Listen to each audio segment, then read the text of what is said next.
السلام عليكم ورحمة الله وبركاته. الحمد لله رب العالمين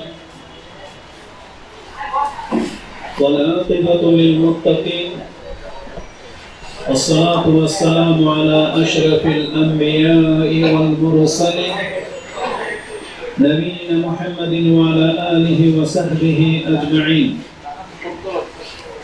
أما بعد فإن أصدق الحديث كلام الله وخير الهدي هدي محمد صلى الله عليه وسلم وشر الأمور محدثاتها وكل محدثة بدعة وكل بدعة ضلالة وكل ضلالة في النار.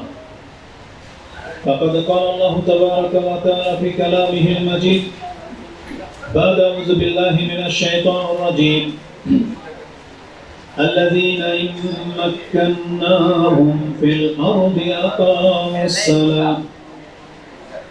أقاموا الصلاة وآتوا الزكاة وأمروا بالمعروف ونهوا عن المنكر ولله عاقبة الأمور.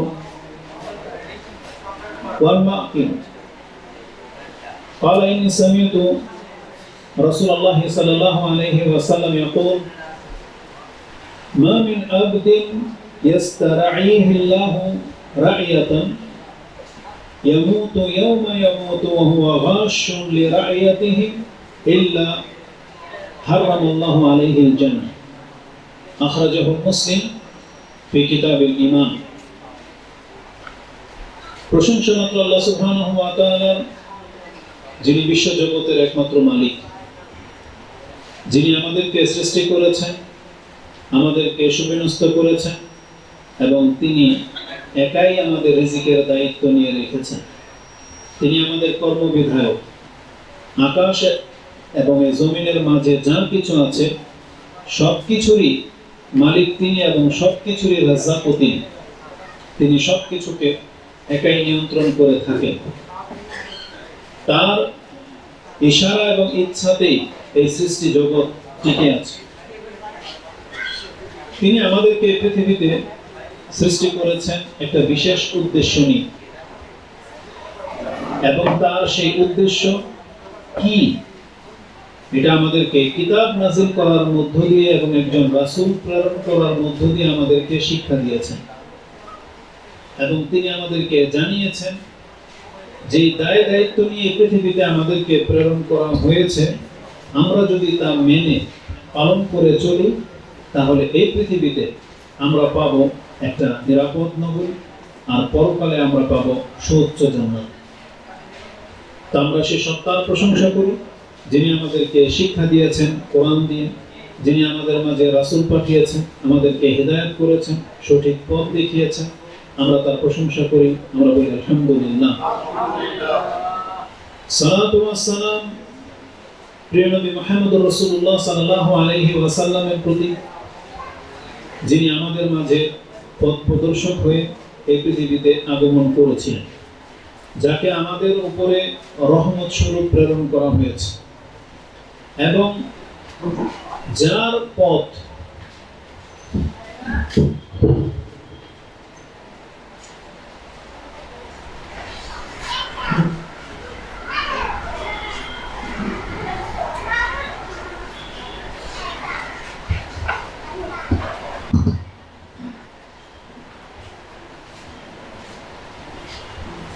সালাতু ওয়াস সালাম বর্ষিত হোক প্রিয় নবী মুহাম্মদুর রাসূলুল্লাহ সাল্লাল্লাহু আলাইহি ওয়াসাল্লামের প্রতি, যাকে আমাদের মাঝে পথ প্রদর্শক করে প্রেরণ করা হয়েছে, যাকে আল্লাহ সুবহানাহু ওয়া তাআলা যে কোনো পজিশনে রেখেছেন তিনি তার হক আদায় করেছেন। যেমন তিনি রাসূল হিসেবে, তেমন তিনি রাষ্ট্রনায়ক হিসেবে, তেমন তিনি একজন যোদ্ধা হিসেবে, কমান্ডার হিসেবে, তেমন তিনি ব্যক্তিগতভাবে এবং পারিবারিক জীবনে তার যখন যে দায়িত্ব এসেছে তিনি নিষ্ঠার সাথে তা পালন করে দেখিয়েছেন। এবং আমাদেরকে বলা হয়েছে আমরা যেন তাকে আদর্শ হিসেবে গ্রহণ করি। যেমনটা কোরআনে আমাদেরকে জানানো হয়েছে যে লাকাদ কানা লাকুম ফি রাসূলিল্লাহি উসওয়াতুন হাসানা, যে রাসূলের মাঝে তোমাদের জন্য উত্তম আদর্শ রয়েছে। যে পথে তিনি হেঁটেছেন আমাদেরকেও সেই পথে হাঁটতে বলেছেন, এবং রাসূলুল্লাহ সাল্লাল্লাহু আলাইহি ওয়াসাল্লাম তিনিও আমাদেরকে আমাদের দায়িত্ব কর্তব্যবোধ সম্পর্কে যথেষ্ট সচেতন করেছেন এবং এর উপরে টিকে থাকার অঙ্গীকারও নিয়েছেন, যাতে করে আমরা তার পরবর্তীতে এই দিনের উপরে প্রতিষ্ঠিত থাকি। আমরা রাসূলের প্রতি সালাত এবং সালাম পাঠ করি। আমরা বলি আল্লাহুম্মা সাল্লি ওয়া সাল্লিম ওয়া বারিক আলা নবিয়িকা মুহাম্মদ। আজকের এই আয়োজনে দারুল মুত্তাকিন, মুত্তাকিদের ঘর বা স্থান, যেখানে আয়োজন করা হয়েছে একটা বিশেষ উদ্দেশ্য নিয়ে। তাদের উদ্দেশ্য বহু কিছু থাকতে পারে, তার মাঝে একটা হলো দ্বীন ইসলামের যে বাণীগুলো আছে আমাদের কাছে ইসলাম যেটা ডিমান্ড করে তা একটু সজাগ করে দেয়, স্মরণ করিয়ে দেয়, বা সেগুলো সম্পর্কে একটু সচেতনতা বোধ সৃষ্টি করা, জাগানো। ইসলামের থিওরি অনুযায়ী মুসলিমদের ইমানি জাগরণ বা ইমানি চেতনা মূলত আল্লাহর কালাম দিয়েই সম্ভব। এই ধরনের অনুষ্ঠানগুলো তা প্রমাণ করবে এবং এটা প্রতিষ্ঠিত করে দেখাবে। কেননা আল্লাহ সুবহানাহু ওয়া তাআলা আমাদেরকে বলেছেন যে আল্লাহ সুবহানাহু ওয়া তাআলার কালাম, আল্লাহ সুবহানাহু ওয়া তাআলার স্মরণ, এটা মানুষকে আল্লাহর দিকে নিয়ে যেতে সাহায্য করবে। তাই আমাদের নবী মুহাম্মদ সাল্লাল্লাহু আলাইহি ওয়াসাল্লামকে আল্লাহ বলেছেন ওয়াযাক্কির ফা ইন্নায যিকরা তানফাউল মুমিনিন। আপনি তাদেরকে উপদেশ দিতে থাকেন, কারণ উপদেশ মুমিনদের জন্য কল্যাণ বয়ে আনে। তাহলে আল্লাহ সুবহানাহু ওয়া তাআলা নিজেই যখন বলেছেন যে উপদেশ মুমিনদের জন্য কল্যাণ বয়ে আনে, তখন এই ধরনের উপদেশমূলক অনুষ্ঠানগুলো আয়োজন নিঃসন্দেহে এটা প্রশংসনীয়। যদিও আজকে জুমার দিন আপনারা জুমার খুতবা শুনেছেন, এবং আশা করি অন্যান্য দিনের তুলনায় আজকে জুমার খুতবার পর অবশ্যই কল্যাণকর কিছু শুনেছেন, যেটা আপনার ঈমান কিছুটা হলেও তাজা হয়েছে, নিজেদের মধ্যে অপরাধ বোধ জেগেছে, এবং এটাও অন্তত অন্তরে কিছুটা অনুশোচনা এসেছে যে আমাদেরও কিছু করণীয় রয়েছে। যদিও কোন মসজিদে কি বিষয়ে খুতবা হয়েছে তা জানি না, তবে যে কোনো বিষয়ে খুতবা হোক সেটা জাতির কল্যাণের জন্য হয়ে থাকে। হয় সেটা আপনাকে তওবার দিকে ডাকা হয়েছে, হতে পারে আপনাকে আল্লাহ সুবহানাহু ওয়া তাআলার স্মরণ করতে উৎসাহিত করা হয়েছে, অথবা ইসলামের কোনো বিধিবিধান। তো আজকে জুমার খুতবার পর এই সেমিনারে আমাদেরকে একটা বিষয় নিয়ে কথা বলতে অনুরোধ করা হয়েছে। যেমনটা আপনারা শুনলেন যে মুসলিম হিসেবে আমাদের সমাজ এবং পরিবারের পরিচালনার ক্ষেত্রে আমাদের দায়িত্বটা কি, বিশেষ করে একজন মুসলিমের দায়িত্ব সচেতনতা বোধ, এটাকে একটু স্মরণ করিয়ে দেয়া। এটা হচ্ছে এই সেমিনার, এই বক্তব্যের মূল লক্ষ্য। তা আমি আমার ভূমিকা লম্বা না করে আমি আমার মূল বিষয়ের দিকে চলে আসবো, কেননা যেটা আমাদের হাতে সময় মাত্র 1 ঘন্টা, কারণ এরপরই মাগরিবের আজান হয়ে যাবে। আর আমরা চেষ্টা করবো আমাদের প্রোগ্রাম মূল বিষয়টা মাগরিবের আগেই আপনাদের পর্যন্ত এটা সাপ্লাই দেয়া, এবং সেটা যেই দাবি রাখে সেই দাবি নিয়ে আমি কথা শুরু করতেছি, এবং আপনাদের দৃষ্টি আকর্ষণ করব। আপনাদের মোবাইলের ব্যস্ততা কমিয়ে দিয়ে আমরা মনে করব যে আপনার দৃষ্টিটা এই দিকে হওয়া উচিত। এটা যেমন আপনাদের এবং পর্দার আড়ালে যারা নারীরা রয়েছেন তাদেরকেও বলবো, কারণ এই ধরনের আয়োজন করার জন্য অনেক সময় প্ল্যানিং করে, সময় বের করে, ব্যস্ততা রেখে, অর্থ খরচ করে তারপরে এগুলো আঞ্জাম দেওয়া হয়। তো এই সময়টা 1 ঘন্টার জন্য এত প্রচেষ্টা হতে পারে, এটাকে প্রস্তুত করতে 1 মাস সময় লেগে গেছে তাদের এই আঞ্জামটা দিতে। সেটা কিসের জন্য? মাত্র 1 ঘন্টার জন্য। এই 1 ঘন্টা আপনাকে কাজে লাগাইতে হবে, তাহলে আমাদের এই 1 মাসের প্রচেষ্টা আমরা সার্থক হবে বলে মনে করি। প্রথমে আসুন আমাদের বিষয়ের দাবিকে উত্থাপন করি। সেটা কি বলা হয়েছে? যে একজন ব্যক্তি, মানুষ বা মুসলিম হিসেবে তার দায় দায়িত্ব সম্পর্কে একটু সচেতন হওয়া, সেটা তুলে ধরা, সেটা কি জানা, এবং সেই দায়িত্ব থেকে আপনি কতটা করছেন আর যতটা আপনি ছেড়ে দিচ্ছেন এর প্রতিফলে কি ঘটতেছে আর কি ঘটবে দুনিয়া এবং পরকালে, এই সম্পর্কে একটু ইঙ্গিত করাটা জরুরি। এজন্য শুরু থেকে আমি আপনাকে বলবো, পুরো বিষয় আমি 1 ঘন্টা বা 1.5 ঘন্টা, সময় পেলে 2 ঘন্টা বলতে সক্ষম। যাই বলি না কেন, মূল কথাটা হলো, আমি আপনাকে প্রথমে একটা এক্সাম্পল দেখাবো যে মানুষকে যখন কোনো কাজের দায়িত্ব দেওয়া হয় আর সে যদি সেই দায়িত্বটা পালন না করে তাহলে কি ক্ষতি হতে পারে। এটা শুধু তার ব্যক্তির ক্ষতি না, বরং পুরো একটা সমাজের, একটা জাতির কি ক্ষতি হতে পারে, এটা বোঝার জন্য আপনাকে আল্লাহ সুবহানাহু ওয়া তাআলার সৃষ্টিটাকে আমি সামনে নিয়ে আসতে চাচ্ছি। আলোচনা হবে আমাদেরকে নিয়ে, মানে আমরা যারা মুসলিম মানুষ রয়েছি তাদেরকে নিয়ে। আমরা যারা এখানে উপস্থিত আছি, এই মুসলিম মানুষগুলো একটা সাইড হয়ে যান। আমাদের সাথে জিনেরাও রয়েছে, একই হুকুম, আমাদের আর জিনদের একই হুকুম, যদি আমরা তাদেরকে দেখতে পাই না, কিন্তু বিধান একটাই, তাদেরও রাসূল, আমাদের যিনি রাসূল মুহাম্মদুর রাসূলুল্লাহ সাল্লাল্লাহু আলাইহি ওয়াসাল্লাম। তাকে পরীক্ষা করব না, কিন্তু উদ্দেশ্য থাকবে জিন এবং ইনসান।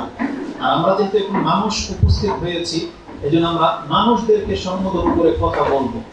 আর যদি আমরা অন্যান্য ওই সমস্ত হুজুরদের মতো হইতাম যাদের জিন ছাত্র রয়েছে, জিন নাকি তাদের কাছে পড়তে বসে লাঠি এনে দেয়, জিনেরা তাদেরকে মিষ্টি খাওয়ায়, দাওয়াত দেয়, তো ওগুলো তো আমাদের সাথে সম্পর্ক নাই। আমরা এরকম পারি না বলতে জাতির কাছে এসব মিথ্যা বানোয়াট কিছু, নাহলে আমরাও বলতাম। তো আমরা যেটা দেখতে পাই, যেটা আমাদের সাথে ঘটে, শুধু এতটার মধ্যে আমরা সীমাবদ্ধ, আর আমরা বাড়িয়ে কোনো কথা বলা পছন্দ করিও না। যেহেতু আমাদের সামনে মানুষ, আর মানুষকে ইসলাম করার জন্যই আজকের এই বক্তব্য, আমি আর আপনি মানুষ এক সাইডে চলে আসি, আর অপর দিকে আল্লাহ বিধানকে যারা মেনে চলে, যারা দায়িত্ব পালন করে যাচ্ছে, তাদের দিকে একটু তাকান। কারা তারা? আকাশ এবং জমিন, এবং আকাশ এবং জমিনের মাঝে মানুষ ছাড়া যা কিছু আছে, গাছ বলেন, প্রাণীগুলা বলেন, হতে পারে সেটা চাঁদ, সূর্য বলেন, বাতাস বলেন, যে বাতাস থেকে আপনি অক্সিজেন নিচ্ছেন, বাতাসের মাঝে অনেক কিছু থাকে। শুধু আমরা জানি যে অক্সিজেন, কার্বন ডাই অক্সাইড, নাইট্রোজেনও থাকে, কার্বন ডাই অক্সাইডও থাকে, এগুলো সব বাতাসেই থাকে। এই বাতাস প্রতিনিয়ত তার দায়িত্ব পালন করে যাচ্ছে। সূর্য, আপনারা মুসলিম হিসেবে যেহেতু জানেন, আমরা বিজ্ঞান কি বলে এটা দেখবো না, আমাদের নবী কি বলেছেন এটাকে অগ্রাধিকার দিতে হবে। রাসূল বলেছেন আবু যর রাদিয়াল্লাহু তাআলা আনহুকে যে তুমি কি জানো সেই সূর্য কোথায় যায়? তখন বলেছেন যে আল্লাহ এবং তার রাসূলই ভালো জানেন। তখন রাসূলুল্লাহ সাল্লাল্লাহু আলাইহি ওয়াসাল্লাম, এটা বুখারী মুসলিমের হাদিস, বলেছেন যে সূর্য প্রতিনিয়ত আল্লাহর আরশের নিচে গিয়ে সিজদায় লুটিয়ে পড়ে এবং অনুমতি চায় যে আমি কি আবার যেতে পারি। তখন আল্লাহ তাকে অনুমতি দেন যে যাও। তখন আবার সে এক সার্কেলে ঘুরে আবার পূর্ব দিক থেকে উদিত হয়। কিন্তু কিয়ামত যেই দিনটা আল্লাহ নির্ধারণ করে রেখেছেন, সেই দিনও সূর্য এইভাবে আল্লাহর কাছে অনুমতি চাইবে। তখন আল্লাহ বলবেন না, তুমি ফেরত যাও। তখন যে পথে সূর্য গিয়েছিল ঠিক ওই পথে আবার উল্টা ফিরে আসবে, তার মানে আর পূর্ব দিক থেকে উঠবে না, ওই দিন সূর্য পশ্চিম দিক থেকে উঠবে। এটাও আল্লাহ সুবহানাহু ওয়া তাআলার আদেশই।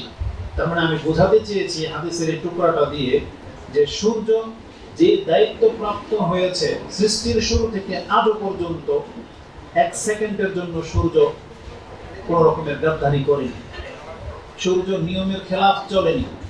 চাঁদকে যেই জায়গায় রাখা হয়েছে, যেইভাবে চাঁদকে দিক নির্দেশনা দিয়ে দেওয়া হয়, চাঁদ আজ পর্যন্ত নিজের মর্জি মোতাবেক কোনোদিন গাফিলতি করে না। যেই দিন আল্লাহ পৃথিবীতে চাঁদকে উঠতে বলেছেন, প্রকাশ হতে বলেছেন, সেই দিনই চাঁদ পৃথিবীতে প্রকাশ পায়। আমরা অনেক সময় আকাশের কারণে, আবহাওয়ার কারণে চাঁদ দেখতে পাই না। কারণ রাসূলুল্লাহ সাল্লাল্লাহু আলাইহি ওয়াসাল্লাম কি বলেছেন? ফাইন গুব্বিয়া আলাইকুম হুম্মা আলাইকুম, মানে চাঁদ যদি মেঘের কারণে আড়াল হয়ে থাকে, এটা চাঁদের দোষ না, এটা বরং আমাদের দৃষ্টিশক্তির ত্রুটি। মানে আমরা মেঘের কারণে চাঁদ দেখতে পাই না, চাঁদ আকাশে ঠিকই টাইমে ওঠে, কারণ চাঁদের সাথে আমাদের মাস ইবাদতের সম্পর্ক আছে। এজন্য চাঁদ কোনোদিন এই গাফিলতি করেনি। তেমনি পৃথিবী যেই মাত্রায় ঘোরার কথা সেই মাত্রায় ঘুরে যাচ্ছে এবং প্রত্যেকটা নিজ নিজ কক্ষপথে। যদি এই সৃষ্টিগুলো কোনো একটাও দায়িত্ব থেকে মুখ ফেরাতো, তাহলে আপনি জানেন বিজ্ঞান এটা বলতেছে, তাহলে পৃথিবী স্থির থাকতো না আর আমরা কেউ জীবিত থাকতাম না, আমরা হালাক হয়ে যেতাম। সূর্য যদি ধরেন পৃথিবীতে না উঠতো, তাহলে গাছপালা সব মরে যেত, কারণ সূর্যের রশ্মি কিরণের মধ্যেই এই গাছপালা উদ্ভিদ জীবিত রাখার একটা ব্যবস্থা আল্লাহ করেছেন। এইভাবে যদি আমরা এক এক করে উদাহরণ দিই, অনেক লম্বা সময় লেগে যাবে। আমি কোরআনের একটা আয়াত শুধু আপনার কাছে পেশ করি। আপনি জানেন যেটা সূরা ইয়াসিন 36 নম্বর সূরার 40-এ আল্লাহ বলেছেন, যে আল্লাহ সুবহানাহু ওয়া তাআলা বলেছেন, লা আশ-শামসু ইয়ানবাগি লাহা আন তুদরিকাল কামার। আল্লাহ সুবহানাহু ওয়া তাআলা বলেছেন, সূর্যের ক্ষমতা নাই যে চাঁদকে ধরতে পারে। আন তুদরিকাল কামার, ইদরিকু মানে হাসিল করে নেবে, সূর্যের সেই ক্ষমতা নাই। তার মানে আমরা যতই বলি না কেন ওই যে চাঁদ সূর্যগ্রহণ চন্দ্রগ্রহণ বা সূর্য চাঁদ লেগে যাচ্ছে মনে হচ্ছে, কিন্তু আল্লাহ সুবহানাহু ওয়া তাআলা বলেছেন সূর্যের সেই ক্ষমতাই নেই। কতদিন পর্যন্ত? যতদিন আল্লাহ ওই কিয়ামত হবে না নির্ধারণ করে রেখেছেন, ততদিন পর্যন্ত সূর্য কোনোদিন চাঁদকে ধরতে পারবে না। এটার অবস্থাটা হচ্ছে এমন, আপনি দেখেছেন যে চুম্বক যখন ভেঙে যায়, ওই ভাঙা অংশটা একটা আরেকটার সাথে লাগানোর চেষ্টা করেন, আপনি কিয়ামত পর্যন্ত পারবেন না। মানে যে চুম্বকের যে শক্তি, এটা থাকা অবস্থায় একটাকে একটার কাছে নিয়ে আসবেন, এটা যতটুকু কাছে নিয়ে আসবেন এটা ততটুকু দূরে সরে যাবে। যদি আরেকটু এক্সাম্পল নিয়ে আসতে চাই, আপনি ট্রেন দেখেছেন তাই না? ট্রেনের একটা বগি আরেকটা বগি লেগে থাকে, দ্বিতীয় বগিটা ট্রেনের এই বগির জায়গা ততক্ষণ পর্যন্ত দখল করতে পারবে না যতক্ষণ পর্যন্ত এটার জায়গা থেকে সরে না যাবে।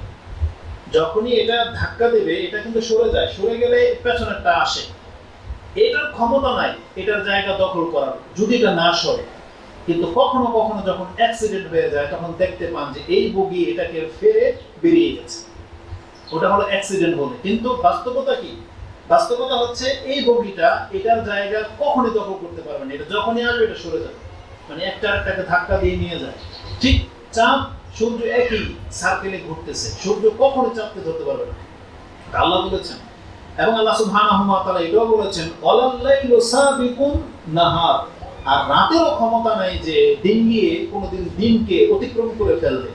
ওই একই অবস্থা, মানে এটা রাত যখন আসবে অটোমেটিকলি এটা ডিসটেন্সে দিন সরতে থাকবে, ঘুরতে থাকবে, মানে এটা উপরে থাকলে নিচে চলে আসবে, এটা এই পাশে আসলে এটা এই পাশে চলে যাবে, মানে এটাকে নাগাল পাবেই না। আল্লাহ যে ডিসটেন্স তৈরি করে দিয়েছেন এটা এইভাবেই থাকবে, আর এইভাবেই হয়ে আসতেছে। আমরা দেখতে পাচ্ছি 12 ঘন্টা দিন 12 ঘন্টা রাত, মানে এটা জাস্ট বোঝানোর জন্য বললাম, যদিও 12 ঘন্টা না, 10 ঘন্টা হতে পারে, 12 ঘন্টা হতে পারে, মানে অপোজিট সাইড।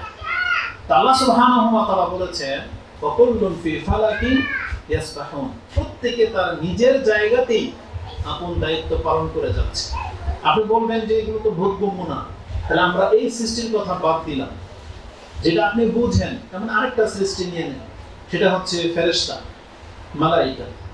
ফেরেশতাদেরকে আল্লাহ সুবহানাহু ওয়া তাআলা একটা বিশেষ দায়িত্ব দিয়ে সৃষ্টি করেছেন। মেঘমালার ফেরেশতা মেঘের দায়িত্ব পালন করে, পাহাড়ের ফেরেশতা পাহাড়ের, তারপরে সিংহায় ফুৎকার দেওয়ার জন্য একজন ফেরেশতা প্রস্তুত হয়ে রয়েছে, তারপর আমাদের ডানে বামে অসংখ্য ফেরেশতা যারা লিখিত কাজগুলো করে থাকে, আত্মা যারা গ্রহণ করে। এভাবে প্রত্যেক ফেরেশতার দায়িত্ব আল্লাহ পৃথক পৃথক করে দিয়েছেন।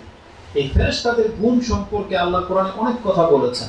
তার মধ্যে একটা আয়াত আপনাকে স্মরণ করিয়ে দিই, যে আয়াতটা আপনি সূরা তাহরিমের 66 নম্বর সূরার 6 নম্বর আয়াতে পেয়ে যাবেন। তাতে আল্লাহ বলেছেন, মালাইকাতুন গিলাযুন শিদাদ, এটা হচ্ছে ফেরেশতাদের গুণ, যে তারা অনেক শক্তিশালী হয়, গিলাযুন এবং খুব কঠোর হয়, শক্তিশালী হয়। লা ইয়াসুনাল্লাহা মা আমারাহুম ওয়া ইয়াফআলুনা মা ইউমারুন, তারা আল্লাহ সুবহানাহু ওয়া তাআলার কোন আদেশকে তো বিরুদ্ধাচরণ করবেই না, বরং ওয়া ইয়াফআলুনা মা ইউমারুন, তাদেরকে যা আদেশ করা হয় তারা তাই করে। এই আদেশ পালনের ক্ষেত্রে ফেরেশতারা এক পর্যায়ে বাধ্য, তার মানে ফেরেশতাদের মধ্যে নেগেটিভ দেওয়া হয়নি, ফেরেশতা হচ্ছে পজিটিভ, মানে একটা লাইন একটা তার, ফেরেশতার মাঝে নেগেটিভ পজিটিভ দেওয়া হয়নি। নেগেটিভ পজিটিভ শুধুমাত্র মানুষ এবং জিনের মাঝে আছে, ফেরেশতাকে শুধু পজিটিভ দিয়ে সৃষ্টি করা হয়েছে। ফেরেশতা শুধু হ্যাঁ জানে না জানে, মানে ফেরেশতাকে যা বলা হবে ফেরেশতা তাই করবে। আর ওদের মধ্যে আল্লাহর বিপক্ষে মানে সেন্সি কোনোদিন কাজ করবে না, এটা হালাল না হারাম, জায়েজ না না জায়েজ। আল্লাহ যখন যা বলবে, বলা হয়েছে আদমকে সেজদা করতে, সমস্ত ফেরেশতা সেজদা করেছে। আজমাউন, আল্লাহ বলেছেন ফাসাজাদাল মালাইকাতু আজমাউন। এক বর্ণনা আজমাউন শব্দটা আছে কোরআন আয়াতে, যে সমস্ত ফেরেশতা সেজদা করলো, কিন্তু ইল্লা ইবলিস কানা মিনাল জিন, ও জিনদের মধ্য থেকে ছিল, এটা ফেরেশতার মধ্য থেকে ছিল না। আর ফেরেশতাদের কেউ বাকি ছিল না, এমনকি জিবরিল আলাইহিস সালাম পর্যন্ত, যিনি বিশাল সৃষ্টি, ফেরেশতাদের সর্দার, তিনিও কোনোদিন আল্লাহ সুবহানাহু ওয়া তাআলার কোনো আদেশের এক সেকেন্ডের জন্যও কোনোদিন মানে জিনাই করে নাই, নিজের ইচ্ছাটাকে প্রাধান্য দেয় নাই, মানে আল্লাহ যা বলতেন তা করতেন। এটা হচ্ছে ফেরেশতাদের গুণ। কেন আপনার কাছে এটা পেশ করলাম? ফেরেশতারা এই গুণের যদি না হতো, তারা তাদের দায়িত্ব যদি একবারে পুঙ্খানুপুঙ্খ পালন না করত, তাহলে আপনি জেনে নেন এই পৃথিবীতে অনেক বড় ধরনের বিপর্যয় ঘটত। যেমন ফেরেশতারা বৃষ্টির দায়িত্বে আছে, ফেরেশতারা সূর্য চন্দ্র এগুলোকে পরিচালনার দায়িত্বে আছে। যাকে যে দায়িত্ব দেওয়া হয় তারা সেই দায়িত্বই পালন করে। তাদের অর্ডার ছাড়া এই সৃষ্টি একটু দিতে পারবে না। এটা আপনারা আমি বুঝি। ফেরেশতারা যদি আমাদের মতো দুর্নীতিবাজ হতো, স্বজনপ্রীতি করত, তাহলে যার জমিনে বৃষ্টির প্রয়োজন ছিল তাকে না দিয়ে তার আত্মীয়ের বা তার পছন্দ, তার ফ্রেন্ডের আপনার এই জমিনে বৃষ্টি বর্ষাতো। রৌদ্র যেখানে দরকার পড়তো না, সেই দেশে রৌদ্র চাপিয়ে দিত, কারণ যেহেতু আপনি তার দলের না। কথায় প্রসঙ্গে যখন কথা আসছে, আমরা যদিও অন্যান্য বক্তাদের বিরুদ্ধে বলা পছন্দ করি না, কিন্তু না বললেও নয়, কারণ অনেক সময় আপনারা নেগেটিভটা বেশি চিন্তা করেন। আমরা যে সারা জীবন ভালো পজিটিভ বক্তব্য দেই, ওই একটা যদি কোনো আলেমের বিরুদ্ধে বলি তখন বলে এরা শুধু গীবতই করে, কিন্তু আপনার এই আলেম গীবত করার যোগ্য হয়ে গেছে। আপনারা শুনেছেন এরকম বক্তাদের বক্তব্য। এক বক্তা তো মশহুর বক্তা, মানে বড় সার্টিফিকেটধারী বক্তা, সেও পর্যন্ত বলেছে যে কোন এক ব্যক্তি না কোন এক নবীর কথা বলেছে যে সে এক ফেরেশতার সাথে বন্ধুত্ব তৈরি করে নেয়। ইদ্রিস আলাইহিস সালাম সম্পর্কে মনে হয় বলা হয় এটা, যে তিনি এক ফেরেশতার সাথে বন্ধুত্ব তৈরি করে নেয় এবং সেই বন্ধুকে বলে যে আমি আকাশে যেতে চাই। তখন ফেরেশতা বলতেছে সেখানে তো অনুমতি ছাড়া যাওয়া যায় না, যেহেতু বন্ধুত্ব করে ফেলেছেন, কি করবো? ফেরেশতা বলছে তাহলে আমার ডানার নিচে আসেন, আপনাকে লুকিয়ে আমি আকাশে নিয়ে যাই। যখন ওনাকে নিয়ে যাওয়া হয়েছে চতুর্থ আকাশে সম্ভবত, এখন উনি বলতেছে আমি আর পৃথিবীতে যাবো না। বুঝেন, নবী বলতেছে আমি আর পৃথিবীতে যাবো না। এগুলো বর্ণনা তাফসীরের কিতাবে আছে, যেগুলো আমাদের দেশের বক্তারা বয়ান করে, কিন্তু সে বুঝতে পারে নাই এটা কোরআনের খেলাফ কথা। এই বক্তা যে রসিকতার ছলে বা মজা লাগিয়ে যে বলতেছে, এটা যে একটা ফেরেশতার উপরে অপবাদ, এটা যে একটা নবীর উপরে অপবাদ, এটা বোঝে না। কারণ কোন নবী এরকম দুর্নীতি করে নেই যে আকাশে যেতে চাইছে তাই ফেরেশতা তার ডানার নিচে লুকিয়ে নিয়ে গেছে। ইদ্রিস আলাইহিস সালাম সম্পর্কে হয়তো বলা হয় যে তার মৃত্যু আকাশে ঘটেছে, এটা একটা ডাহা মিথ্যা কথা। কারণ কি বলেন তো? নবীদের মধ্যে সবচেয়ে শ্রেষ্ঠ নবী, যার মান সবচেয়ে বেশি, কে তিনি? জোরে বলেন। মুহাম্মদ সাল্লাল্লাহু আলাইহি ওয়াসাল্লাম। বিশ্বাস আছে না নাই? আচ্ছা বলেন তো, মেরাজের রাতে কার সাথে গিয়েছিল? সাধারণ ফেরেশতা না ফেরেশতাদের লিডার? কে তিনি? জিবরিল আলাইহিস সালাম। সেই জিবরিল আলাইহিস সালাম যখন মুহাম্মদ সাল্লাল্লাহু আলাইহি সাল্লামকে আকাশে উঠানোর দায়িত্ব নিলেন, তাকে আল্লাহ পাঠালেন, প্রথম আকাশে গিয়ে তিনি কি সরাসরি আকাশে ঢুকে গিয়েছিলেন নাকি কি করেছিলেন? প্রথম গিয়ে সালাম দিয়েছেন, অনুমতি চেয়েছেন, বলছে মান আনতা, বলছে আনা জিবরিল, বলছে মান না, আপনার সাথে কে? বলছে মুহাম্মদ। আমার সাথে মুহাম্মদ আছে, বলছে তাকে তলব করা হয়েছে, বলছে তলব করা হয়েছে। আরে যেখানে জিবরিল আলাইহিস সালামকে পর্যন্ত পারমিশন নিতে হয়েছে, সেখানে একজন সাধারণ ফেরেশতার এই ক্ষমতা আছে যে একজন নবীকে এসে ডানার নিচে লুকিয়ে চলে যাবে? এই সিস্টেমটা কার সিস্টেম? আল্লাহ। সেখানে কোনো দুর্নীতিবাদের ঠাঁই আছে? এটা কি আমেরিকান প্রশাসন যারা মিডিয়াতে যে ফিল্মগুলো বানায় যে ওদের চোর ডাকাতরা পুলিশকে জেল ফাঁকি দিয়ে বেরিয়ে যায়, এটা কি আমেরিকার সেল? এটা হচ্ছে আল্লাহ সুবহানাহু ওয়া তাআলার রাজত্ব, আকাশ। যেখানে জিন পর্যন্ত কান পাততে পারতো না, যখন কোরআন নাযিল হয়েছে তাদেরকে উল্টা দিয়ে আঘাত করা হতো। এটা সেফটি দিয়ে ঘেরা, যেখানে জিবরিল আলাইহিস সালামকে পর্যন্ত পারমিশন নিতে হয়।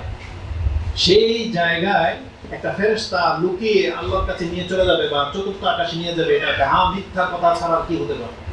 আর আল্লাহ সুবহানাহু ওয়া তাআলা বলেছেন লা ইয়াসুনাল্লাহ, তারা কোনোদিন আল্লাহ সুবহানাহু ওয়া তাআলার বিরুদ্ধাচরণ করে না।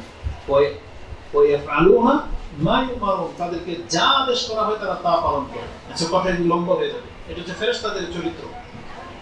ফেরেশতা যদি দাওয়াতি বা ফেরেশতাদের দায়িত্বে যদি ত্রুটি করত, কি বিপর্যয় হতো আমি আপনাকে বললাম যে পৃথিবীতে বিপর্যয় হতো। আরেকটা বিপর্যয় ঘটতো, সেটা হচ্ছে আমরা জুলুমের শিকার হতাম।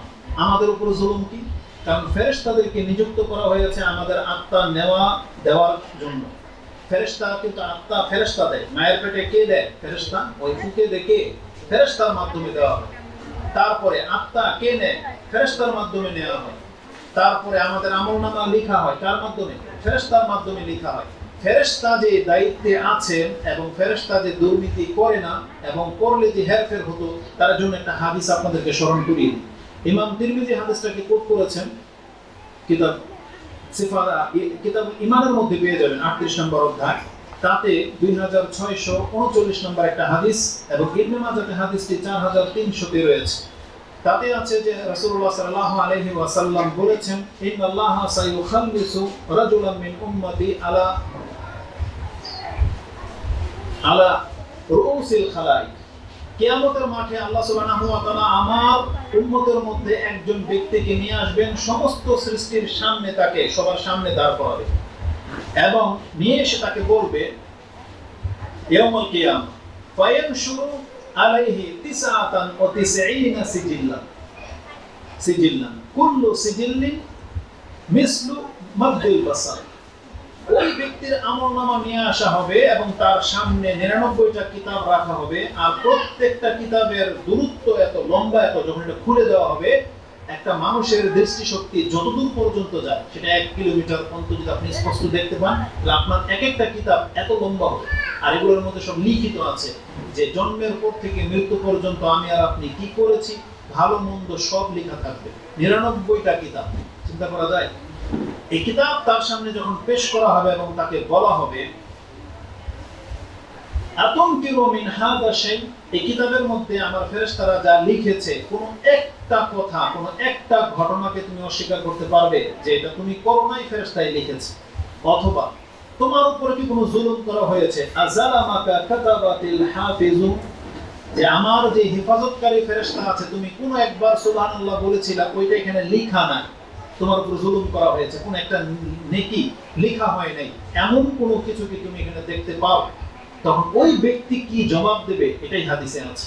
সেই ব্যক্তি বলবে ফায়াকুল লা ইয়া রাব্বি, হে আমার প্রতিপালক, এখানে এমন একটা কথাও অস্বীকার করার মতো না, আর এখানে আমার উপরে কোনো জুলুম করা হয় নাই, আমি যা করেছি তাই আছে।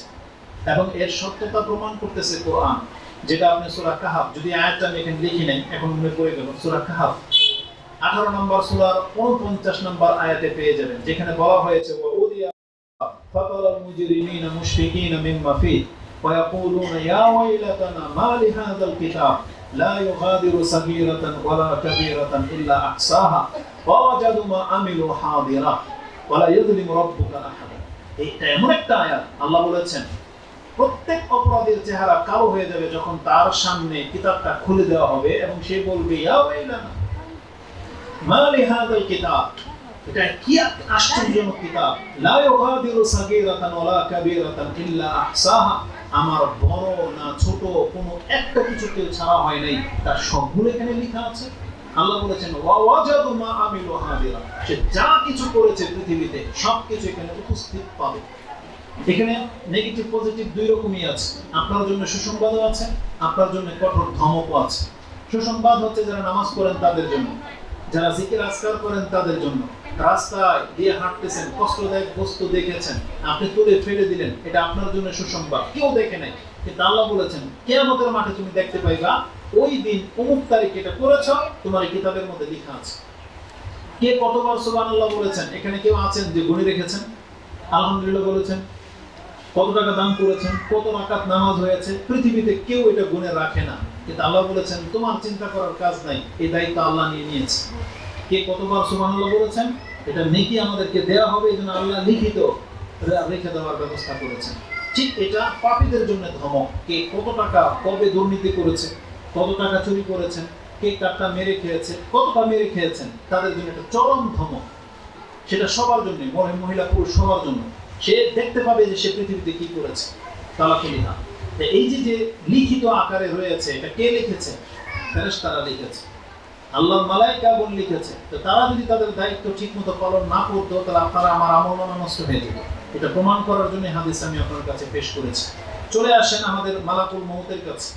মালাকুল মউত যদি তার দায়িত্ব ঠিকমতো পালন না করতো, আমাদের দেশের মুয়াজ্জিনের মতো যদি ঘুমাইতো, আজান দিতে হইতো 5টায়, ঘুম ভাঙছে 5:30, তাইলে তো আমাদের রোজার মতো অবস্থা হইতো। বুঝেন না, অনেক সময় দেখেন না মিস্টেক বসে যদি আজান দিয়ে দেয়, অথবা ফজরের আজান খবরই নেই, সেহরি খাওয়া চলতেছে। আর বর্তমানে হানাফি সমাজের অবস্থা তো আপনি জানেনই।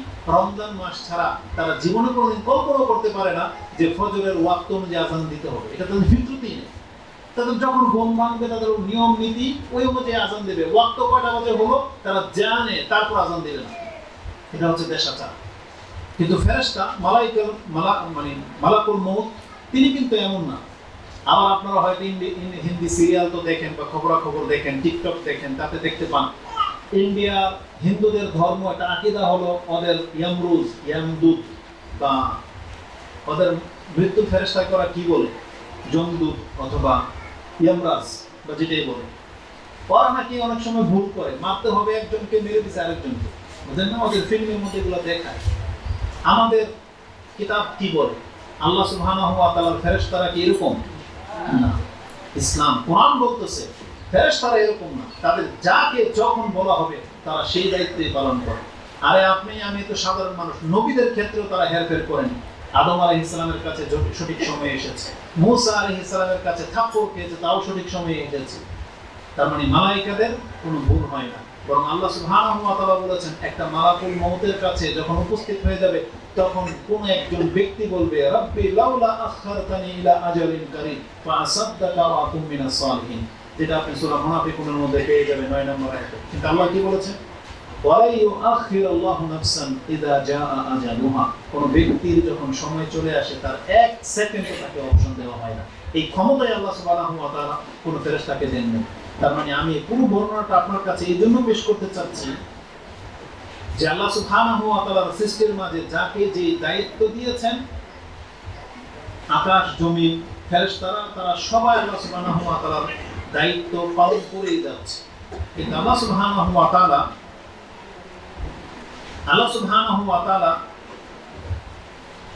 এই দায়িত্ব যখন মানুষকে দিয়েছেন, যেমন আমানত, আল্লাহর দ্বীন, এই কোরআন ধর্মটা হচ্ছে আমানত, যেটা আপনি কোরআনের একটা আয়াতে পাবেন, সূরা আহজাবের শেষের দিকে রয়েছে যে ইন্না আরাদনাল আমানাতা আলা সামাওয়াতি ওয়াল আরদি ওয়াল জিবাল ফাআবাইনা আন ইয়াহমিলনাহা ওয়া আশফাকনা মিনহা ওয়া হামালাহাল ইনসান।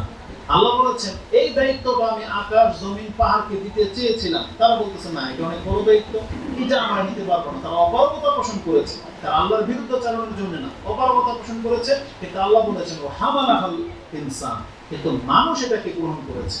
তারপর তুই আল্লাহ বলেছেন ইন্নাহু কানা যালুমান জাহুলা, আর মানুষ হচ্ছে অজ্ঞ জাহেল। যালুমান জাহুলা, মানুষ হচ্ছে অজ্ঞ, মূর্খ, আর হচ্ছে জালেম। কেন আল্লাহ দুইটা কথা বলেছেন? মানুষ অজ্ঞ এই জন্য যে আল্লাহ সুবহানাহু ওয়া তাআলা যে দায়িত্বটা তাদেরকে দেওয়ার কথা বলেছিলেন, মানুষ এটা জানতো না, এটার দায়িত্বটা কত বড়, নিয়ে নিয়েছে। কিন্তু আল্লাহ যখন বলছেন যে নিয়ে নেওয়ার পরে যখন পালন করতে হতো, কিন্তু এই জালেম এখন দায়িত্ব নিয়ে এখন আর পালন করে না। এই কোরআনের এই ভঙ্গিটা যদি আপনি এখন আমাদের দেশের রাষ্ট্রপ্রধানদের উপরে দিয়ে দেন না, ইমামদের উপরে দিয়ে দেন, নেতাদের উপরে দিয়ে দেন, দেখবেন যে চরিত্র এইটাই। দায়িত্ব নেওয়ার আগে বুঝতে হতো এটা কত বড় দায়িত্ব, কিন্তু এই মূর্খ কি করেছে, বোঝে না এটা কত বড় দায়িত্ব নিয়ে নিয়েছে, ক্ষমতা জোর করে কারোর কাছ থেকে নিয়ে নিল বা বসে গেল বা ইলেকশন আসতে চাচ্ছে, কিন্তু যখন দায়িত্ব তাকে দিয়ে দেওয়া হবে সে জালেম হয়ে যায়। কেন? কারণ তখন আর সে দায়িত্ব পালন করে না।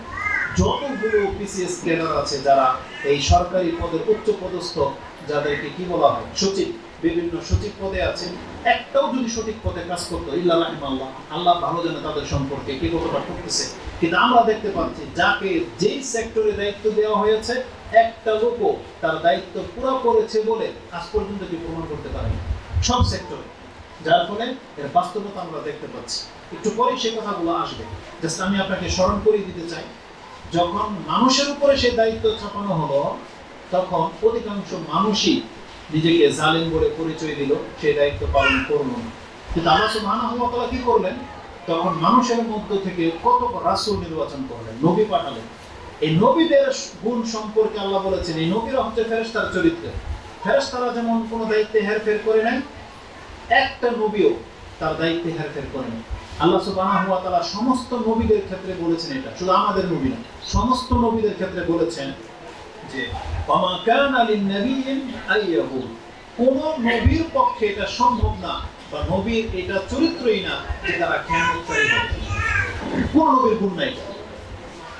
পৃথিবীতে যতজন নবী এসেছেন, আদম আলাইহিস সালাম থেকে নিয়ে শুরু করে আমাদের নবী মুহাম্মদ সাল্লাল্লাহু আলাইহি ওয়াসাল্লাম পর্যন্ত আল্লাহ বলেছেন কোন একজন নবীও খেয়ানতকারী ছিলেন না।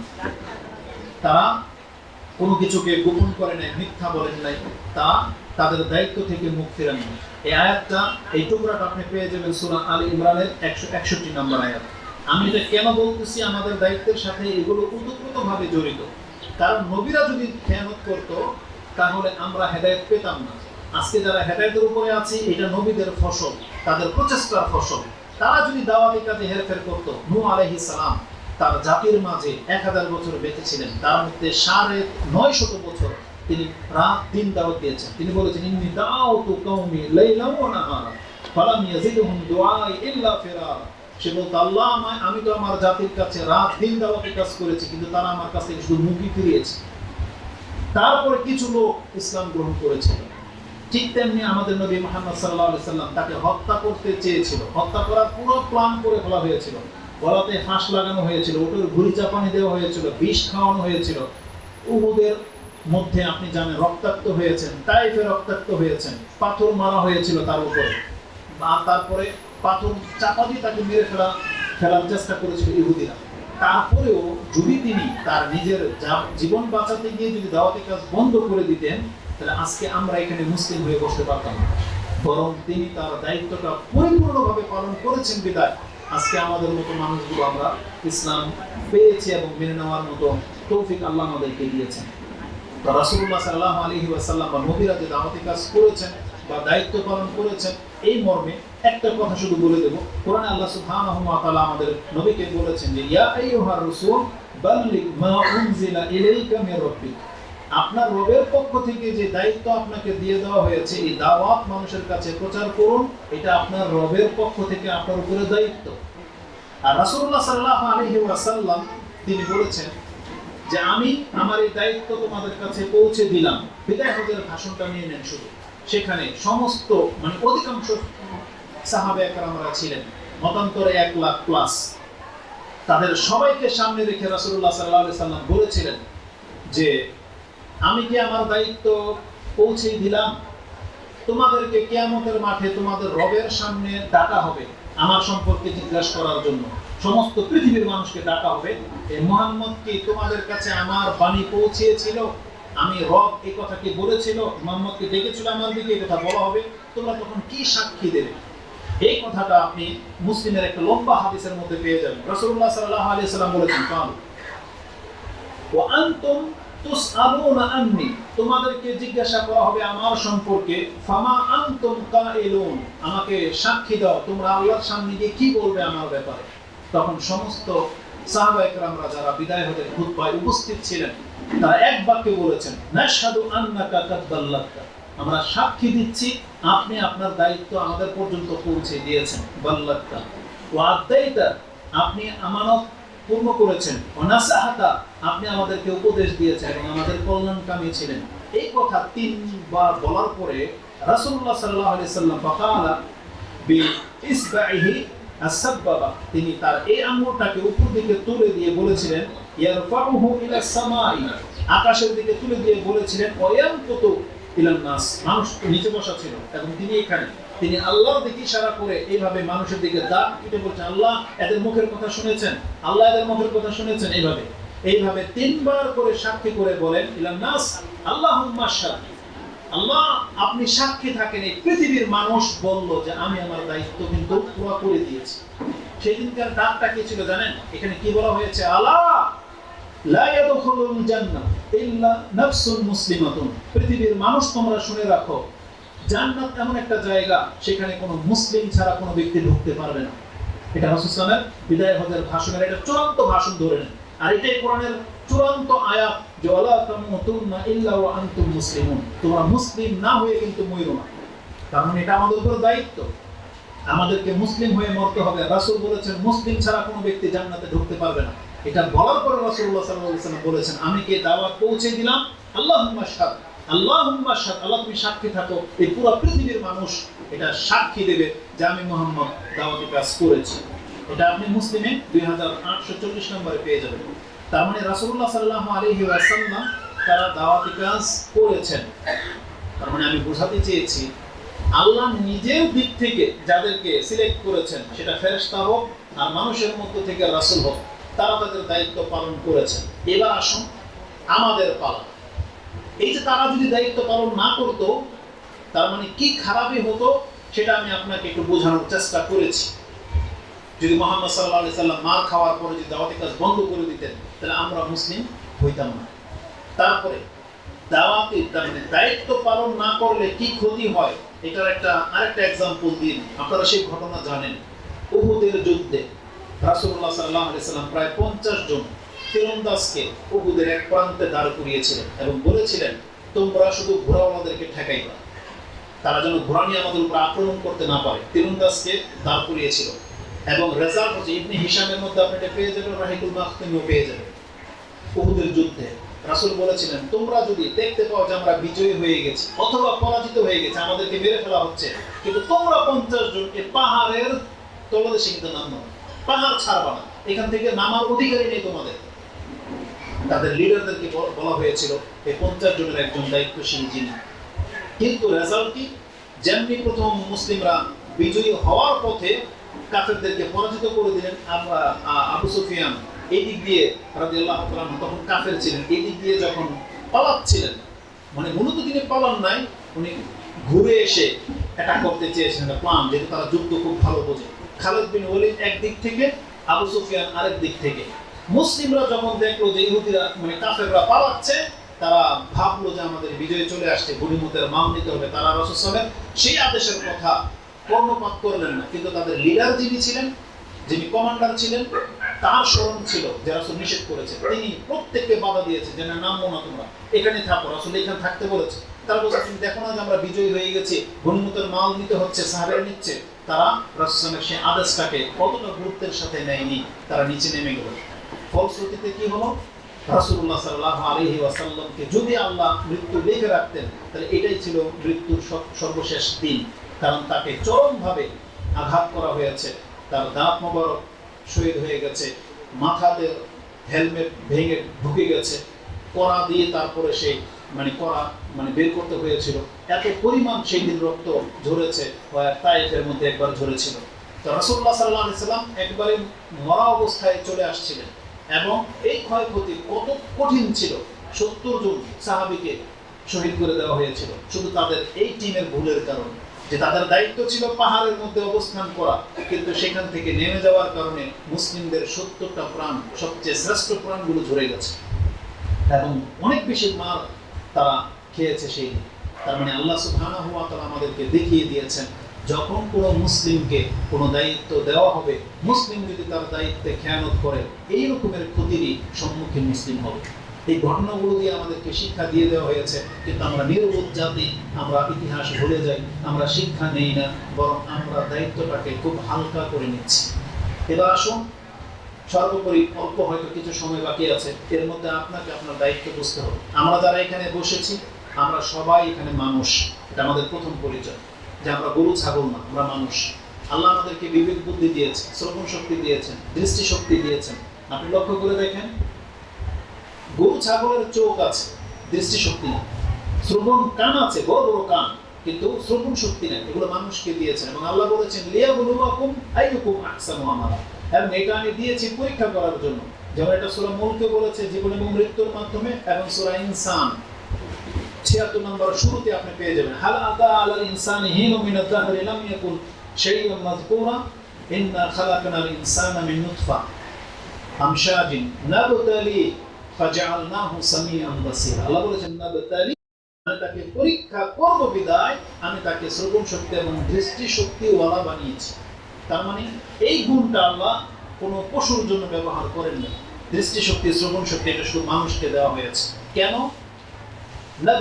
আল্লাহ বলেছেন আমি তাদেরকে পরীক্ষা করবো, কিন্তু অধিকাংশ মানুষ এটা নিয়ে ভাবেন না যে আপনার পরীক্ষা কিন্তু চলতেছে। এ আকল, আল্লাহ যে আপনাকে পাগল করেন নাই। অধিকাংশ মহিলারা, পুরুষরা সারাক্ষণ যে কিভাবে সময় পার করেন এটা আপনারাই ভালো জানেন। আপনি হয়তো একবার আল্লাহ সুবহানাহু ওয়া তাআলার নাম নেন না, বরং ধর্মের নিয়ে ভাবেন না। আপনার আমার জীবন কাটতেছে পশু পাখির মতো, অথচ আপনি একটা পাগলকে দেখেন, পাগলের সব কিছু আছে, শুধু মাথার বিবেক কাজ করে না। ও পাগল, ও ঘু খায়, মুখ খায়, প্রসাদ খায়, ল্যাংটা হয়ে ঘোরে, ওর মানে কোনো বাসস্থান নাই, শুধু কি ওর সব আছে আপনার যা আছে, বরং আমাদের চাইতে বেটার কিছু আছে। দেখতে শুনতে হ্যান্ডসাম, সুঠাম, গায়ে শক্তিও বেশি, কিন্তু শুধু মাথার একটা রগ গিরা লেগে আছে, যার ফলে ও তামিজ করতে পারে না কোনটা হালাল না হারাম।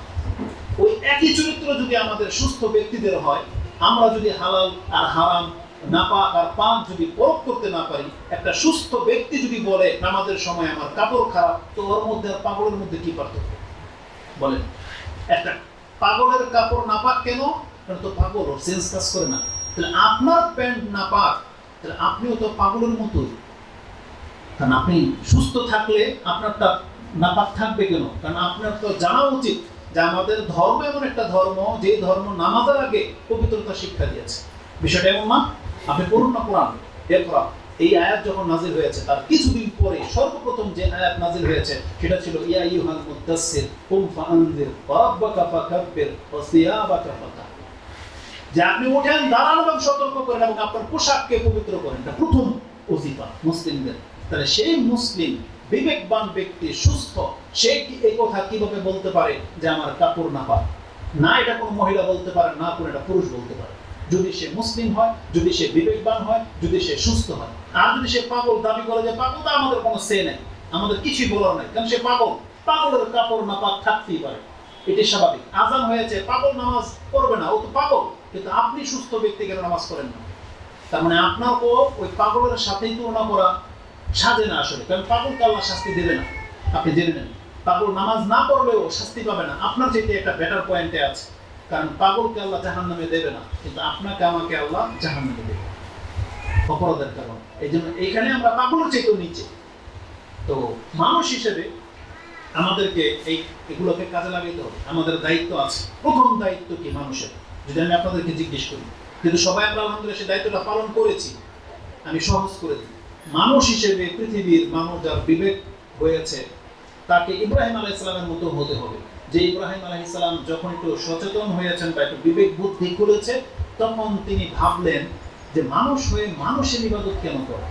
নিশ্চয় আমাদের কোনো রব আছে, মানুষ তো আমাদের রব হইতে পারে না। তাই তিনি তার রবকে খুঁজলেন। তখনও তাকে ওহী করা হয় নাই, কোনো সত্য মিথ্যার ভেদাভেদ নাই, কিন্তু একটা মানুষ হিসেবে তিনি বুঝতে পেরেছিলেন যে মানুষ হয়ে মানুষের কাছে সাজদা করা এটা তো বিবেকবানের কাজ না। আমার রব নিশ্চয় আছে, তাকে কে খুঁজতে হবে? এই মানুষ আমাদের রব হইতে পারে না। তিনি খুঁজলেন, চাঁদ দেখলেন, তারা দেখলেন। আপনারা তো সেই ঘটনা জানেন, বাকারাতে আছে, সূরা বাকারাতে না, আনআম বা আরাফের মধ্যে আছে যে তিনি ফালাম্মা রাআল কামারা ক্বালা হাযা রাব্বি, এইভাবে কোন আয়াতগুলো আছে। কিন্তু তিনি যখন ব্যর্থ হলেন, তখন তিনি বললেন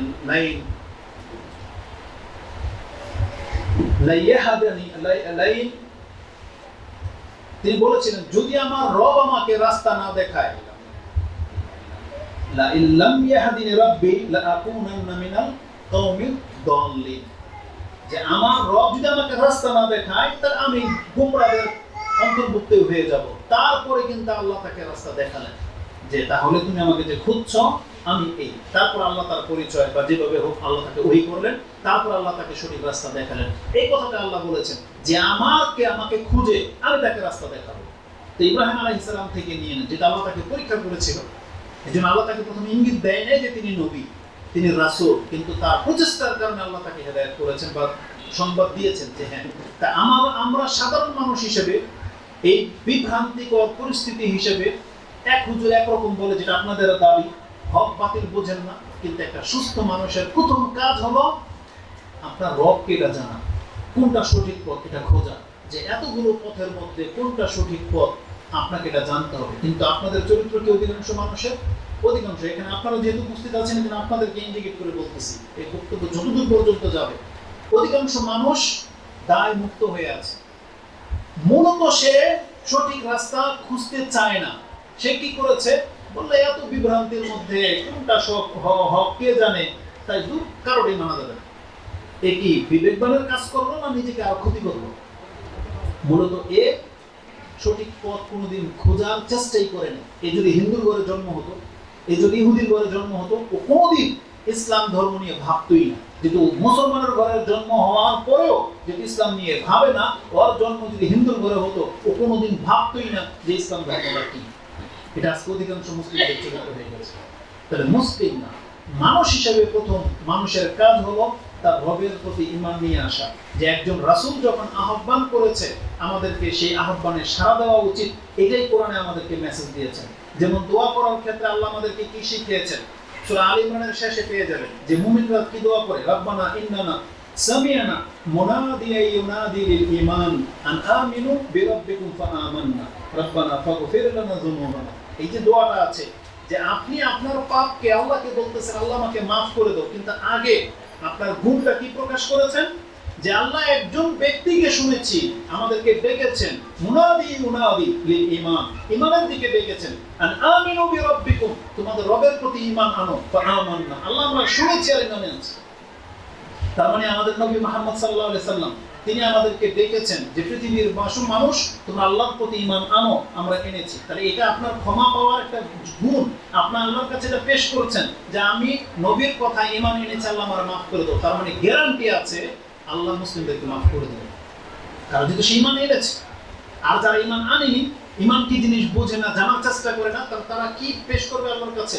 কারণ এ তো জানেই না ঈমান কি জিনিস, তার সে দিন দুনিয়া নিয়ে পড়ে আছে। আল্লাহর প্রতি যে ঈমান আনতে হবে তার আরেকটা দলিল নিয়ে নেন, ওটা তো সূরা আলে ইমরানের একটা আয়াত বলেছি, সূরা আরাফের একটা আয়াত নেন, ওটা আলে ইমরানের সম্ভবত 191 থেকে 93 এর মধ্যে পেয়ে যাবেন। সূরা আরাফের 158 নম্বর আয়াতে আল্লাহ সুবহানাহু ওয়া তাআলা বলেছেন আমাদের নবীকে, হে নবী আপনি বলে দেন, কুল ইয়া আইয়ুহান নাস ইন্নী রাসূলুল্লাহি ইলাইকুম জামিআ, আমি তোমাদের সবার জন্য রাসূল হয়ে এসেছি। তারপর এখানে কয়েকটা গুণ বলা হয়েছে। তোমাদের কাজ কি? আমিনু ফাআমিনু বিল্লাহি ওয়া রাসূলিহি, তোমরা আল্লাহ এবং তার রাসূলের প্রতি ঈমান আনো। আরেকটা কাজ কি? ওয়াত্তাবিউহু লাআল্লাকুম তাহতাদুন, এবং এই রাসূলের অনুসরণ করো তাহলে তোমরা হেদায়েত পাবে। তার মানে পৃথিবীর মানুষকে আল্লাহ ডেকে বলতেছেন, নবী বলতেছেন আমি তোমাদের সবার জন্য রাসূল হয়ে এসেছি, অতএব তোমরা আল্লাহর প্রতি ঈমান আনো এবং এই রাসূলের অনুসরণ করো। এটা হচ্ছে মানুষের কাজ। এখন এই কাজটা, এই দায়িত্বটা যারা পালন করেছেন, আমরা হইলাম মুসলিম। এখন আমরা মানুষ না, আমাদের পরিচয় কি? নাকি বলবেন আমি বাঙালি? কি বলবেন? এখানে যারা আছেন বলেন তো আমাদের প্রথম পরিচয় কি? আমরা এখন মুসলিম। কিন্তু আমাদের নেতাদের কথা শুনছেন? হ্যাঁ, আমাদের নেতাদের, আপনাদের নেতাদের, এই নেতা বলতেছে যে আমাদের ধর্মীয় কোনো পরিচয় থাকবে না, আমরা হচ্ছে বাঙালি। বুঝেন কথা? তাহলে মরলে বাঙালিকে কি করা হয়? না, আপনি তো করেন, বাঙালি লোকে কি করা হয় এটা কুকুর থেকে শিখেন। একটা কুকুর মরলে কি করেন?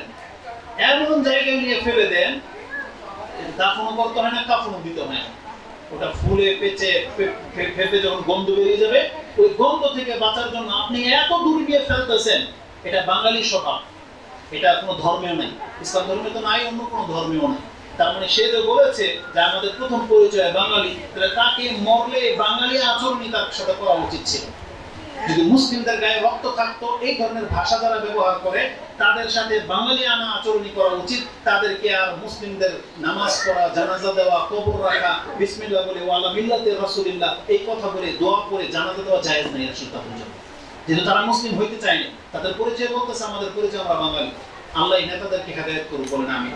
এই সামান্য ক্ষমতার জন্য এত জঘন্য কথা কেউ বলে, অথচ আল্লাহ তাকে আদর করে, ইহসান করে, অনুগ্রহ করে তাকে মুসলমানের ঘরে জন্ম দিলেন, মুসলিমের ঘরে তার সৃষ্টি হয়েছে।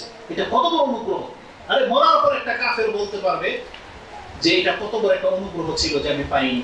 পৃথিবীতে একটা অনেক বেশি দামি, অনেক দামি কাফের কিয়ামতের মাঠে রেজাল্ট কি? ইমাম মুসলিম তার কিতাবের মধ্যে সেই হাদিস এনেছেন যে আল্লাহ সুবহানাহু ওয়া তাআলা নিয়ামতে ভরপুর একটা কাফেরকে শুধু জাহান্নামের মধ্যে সাবকাতান ওয়াহিদা একটা চুবা দিবে। দিয়ে বের করে নিয়ে আসা হবে এবং বলবে যে হে আমার বান্দা, বল তোমার রেজাল্ট বলো, যে দুনিয়া থেকে তুমি হাল রাআইতা নাঈমুন কাত্তু হাল মাররা বিকা খায়রুন কাত্তু, বলো দেখি পৃথিবীতে তোমার কি কোনো স্বাচ্ছন্দ্য সুখ ছিল? সেই ব্যক্তি বলবে লা ইয়া রাব, আল্লাহ তোমার কসম করে বলতেছি আমি পৃথিবীতে কোনোদিন সুখ কি জিনিস পাইনি। এটা একটা চুবা খাওয়ার কারণে। আর উপরন্তু একটা জান্নাতি অনেক হতদরিদ্র কষ্টে ছিল, ঈমান বাঁচানোর জন্য তাকে হারাম না খাওয়ার কারণে তাকে মুড়ি খেয়ে পর্যন্ত ইফতারি তার জোটে নাই, এমন একজন মুসলিম ব্যক্তিকে আল্লাহ কি করবে?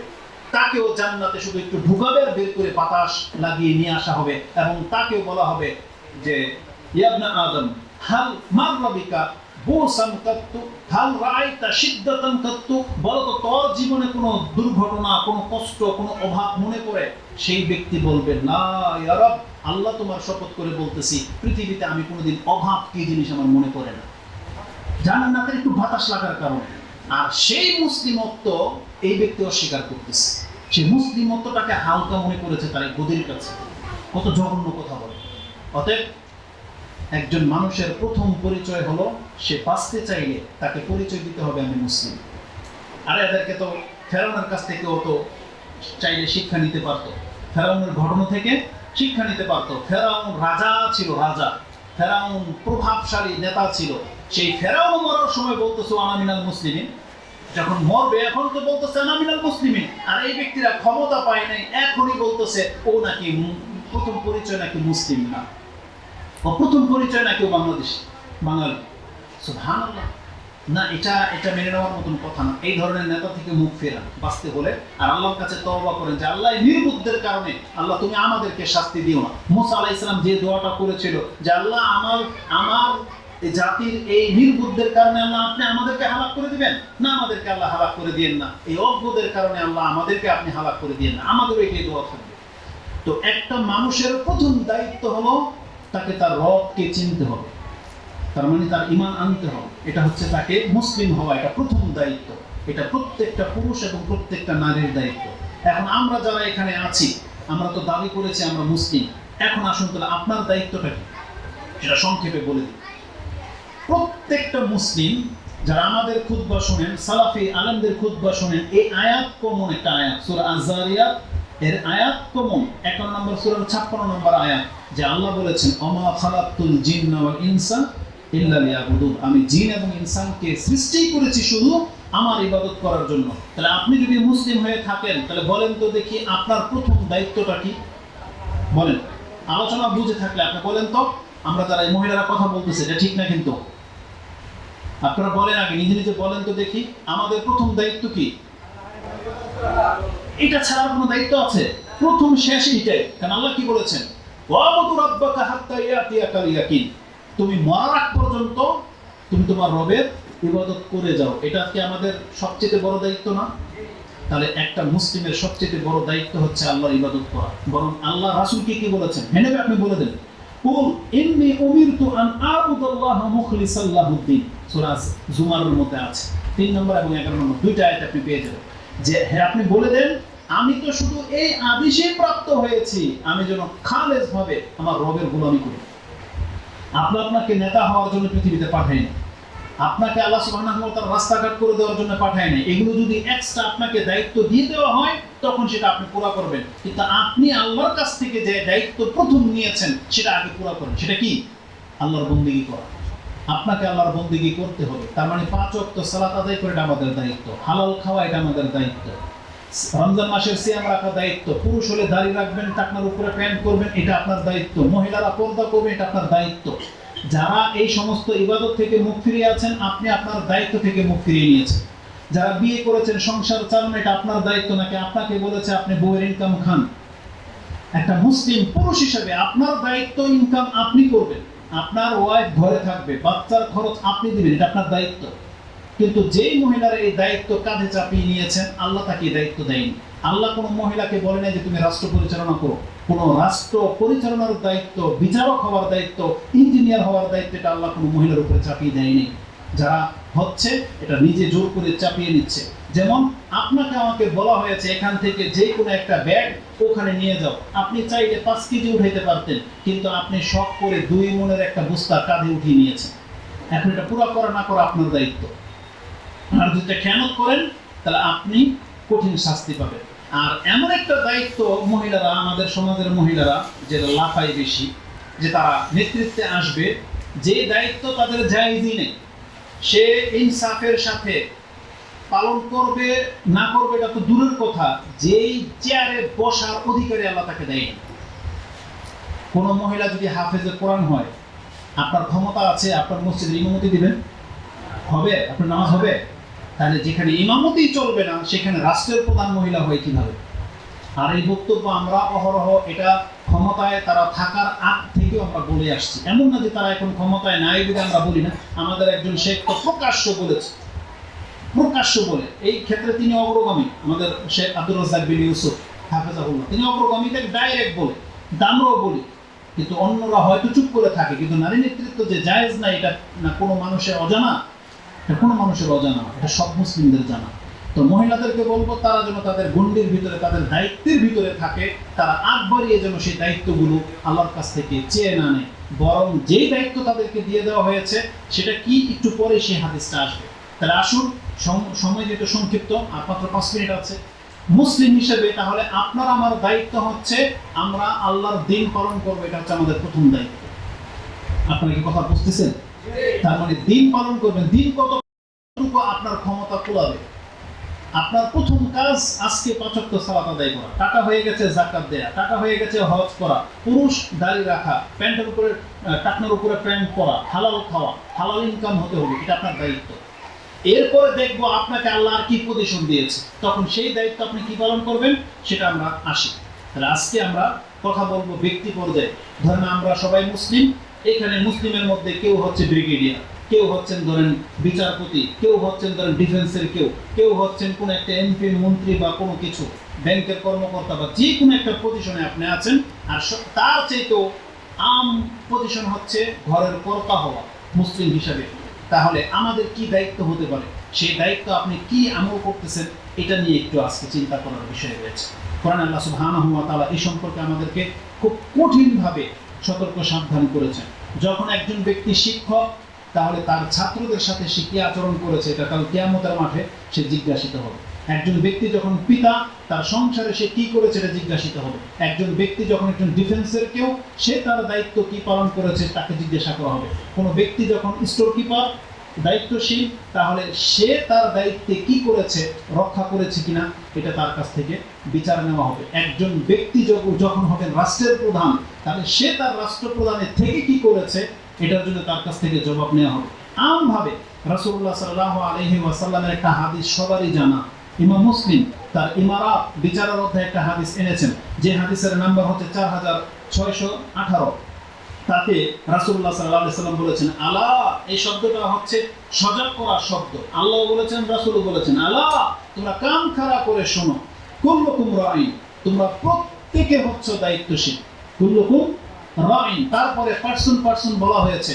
এখন তুমি যদি হও রাষ্ট্রের প্রধান, আল আমির, তুমি যদি আমির হও, আল্লাযী আলান নাস রাঈন, তাহলে তুমি হলো এই সমস্ত মানুষের উপরে দায়িত্বশীল। আর তুমি যদি ইমাম হও, আর ইমাম রাঈন, প্রত্যেকটা ইমাম দায়িত্বশীল। আর রাজুল রাঈন আলা আহলি বাইতিহি, একজন পুরুষ তার পরিবারের উপরে দায়িত্বশীল।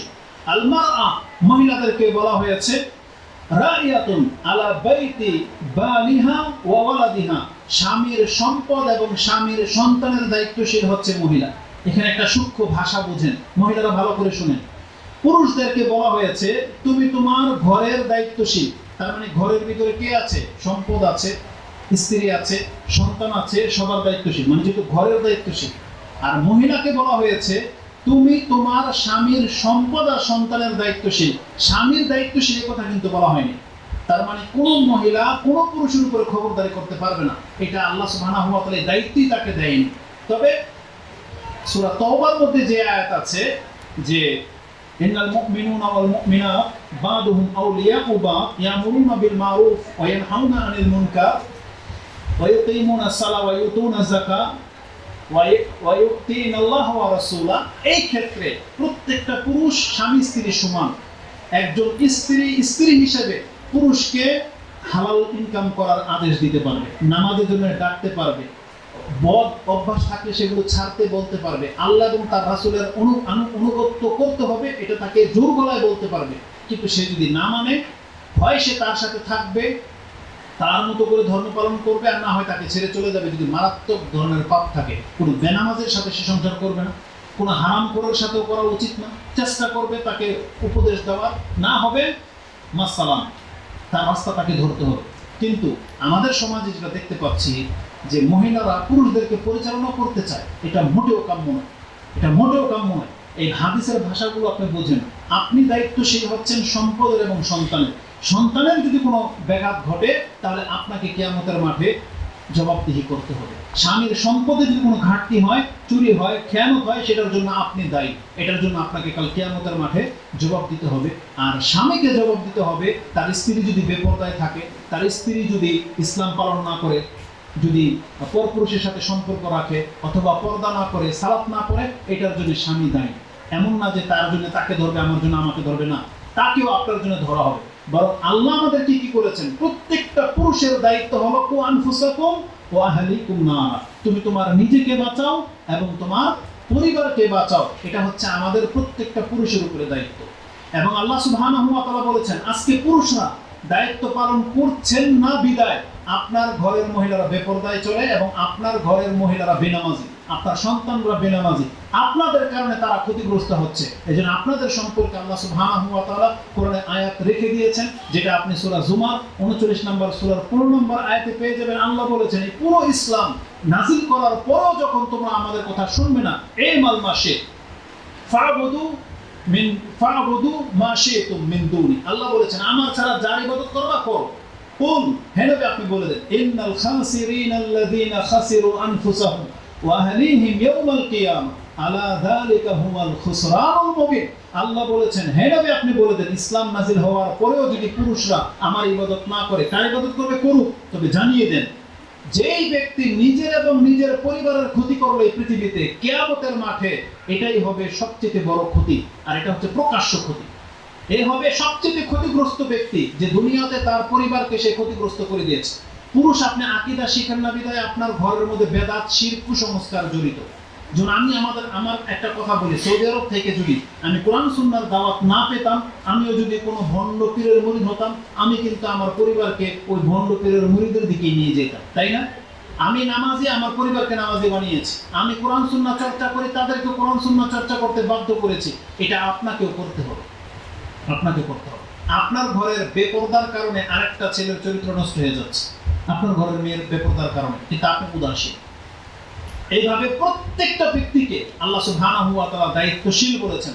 রাসূলুল্লাহ সাল্লাল্লাহু আলাইহি ওয়াসাল্লাম বলেছেন, তোমাদেরকে শুধু ক্ষমতাই দেওয়া হয় নাই, এই ক্ষমতার ব্যবহার কে কিভাবে করেছো এটারও যে জবাব দিতে হবে, এটা তুমি ভুলে গেলে চলবে না। আল্লাহ সুবহানাহু ওয়া তাআলা আমাদেরকে জানিয়ে দিয়েছেন রাসূলুল্লাহ সাল্লাল্লাহু আলাইহি ওয়াসাল্লামের মাধ্যমে, আলা কুল্লুকুম রাইন ওয়া কুল্লুকুম মাসউলুন আন রাইয়াতিহি। প্রত্যেক ব্যক্তি তার এই রাখালি সম্পর্কে কাল কিয়ামতের মাঠে কিন্তু জিজ্ঞাসিত হবে। আজকে যারা আহলে সুন্নাহ ওয়াল জামাত, এখানে আমি জানি না কতজন আহলে হাদিস আছেন, কতজন কোন জামাতের লোক আছেন আমি জানি না, তবে যারা হক পথে আছেন দাবি করেন, আপনি আপনার সমাজের দায়িত্বশীল। আপনি জানেন, আপনি যদি দাওয়াতি কাজ না করেন, কিয়ামতের মাঠে একটা লোক যদি দাঁড়িয়ে বলে আল্লাহ হক কি জিনিস আমি জানতাম না, এই লোকগুলো তো আমাকে দাওয়াত দেয়নি, আপনি ফেঁসে যাবেন। এই জন্য যারা দাওয়াত পেয়েছেন, আপনার কাজ দিন পালন করা এবং দিনের দিকে মানুষকে ডাকা।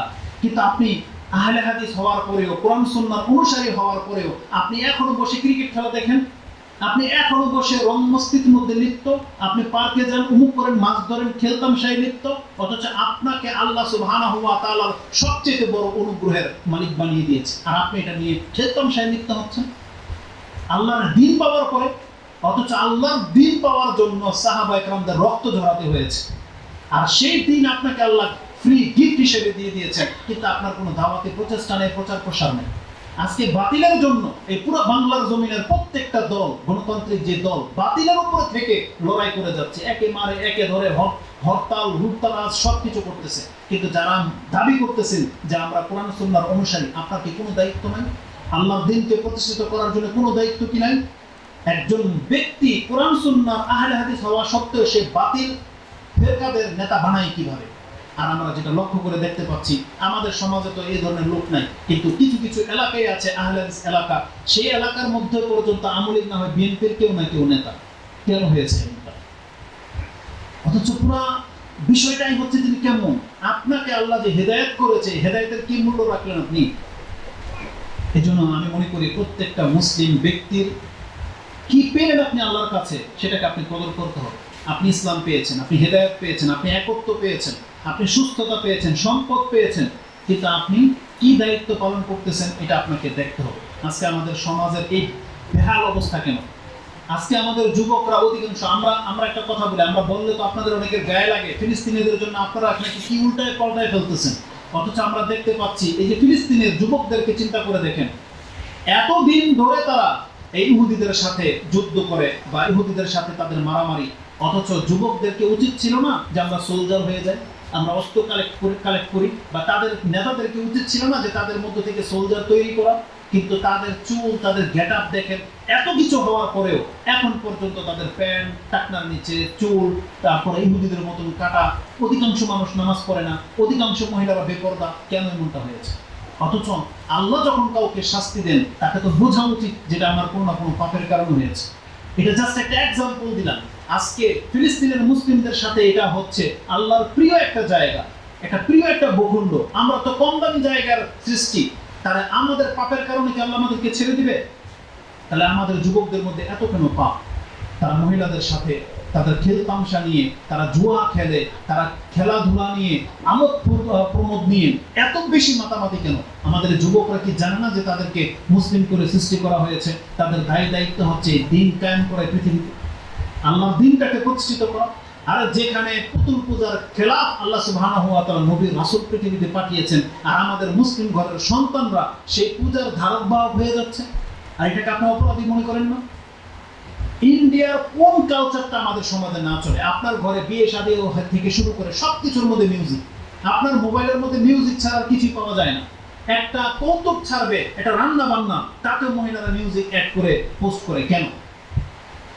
এটা যে ওদের ধর্মীয় ইবাদত মিউজিক, আপনি জানেন? আপনি ওদের মূর্তিগুলো দেখেছেন? এদের মূর্তিগুলো দেখবেন একতারা দোতারা সে তারা নিয়ে বসে আছে, দেখেন না ওদের মূর্তিগুলো? তাহলে এটা তো ওদের ধর্মীয় বিষয়। আমরা দেখেছি গত বছরই তো পূজার সময় চিটাগাং আমাদের প্রোগ্রাম করেছে, ওরা মূর্তি ডুবানোর জন্য সমুদ্রে নিয়ে যাচ্ছে এই ড্যাক্সিট দিয়ে। তার মানে কি বোঝাতে চাইলাম? আল্লাহ যে বলেছেন যে মূর্তি পূজা শয়তানের পূজা, তাহলে এটা আপনি কেন বুঝেন না? ওরা ওদের মূর্তিদের সামনে ইবাদত হলো ড্যান্স করা, নাচে ওরা ওদের ইয়ের সামনে, ওদের দেবতাদের সামনে। তাহলে মিউজিক হচ্ছে ওদের ধর্মীয় ব্যাপার। এটা মুসলিম যুবকরা রং তামাশার মধ্যে জড়িয়ে গেছে। এটা বুঝতেই পারতেছে না যে এই মিউজিক আমাকে আল্লাহর কালাম থেকে দূরে সরিয়ে দিচ্ছে। মহিলারা এটাকে বোঝে, তার পুরোটা সময় কিভাবে পার হয় সে কি জানে? আজকে আমাদের খুতবার বিষয় ছিল রাতের বিছানায় শুয়ে আপনি কি দোয়া করবেন। আজকে 2 সপ্তাহ ধরে যখন জিকিরের চ্যাপ্টারগুলো আলোচনা করছিলাম, সুবহানাল্লাহ, বিকাল থেকে নিয়ে সন্ধ্যা পর্যন্ত এই যাবত যেটা পেলাম যে রাসূলুল্লাহ সাল্লাল্লাহু আলাইহি ওয়াসাল্লাম সারা দিনে রাত্রে কমপক্ষে 100টা দোয়া আছে যেটা রাসূল সাল্লাল্লাহু আলাইহি ওয়াসাল্লাম কমপ্লিট করতেন। আপনি কয়টা মুখস্থ রাখেন? কোরআনের কোন সূরার প্রতি আমাদের আমল আছে প্রতিদিন? বলেন কোন সূরার প্রতি?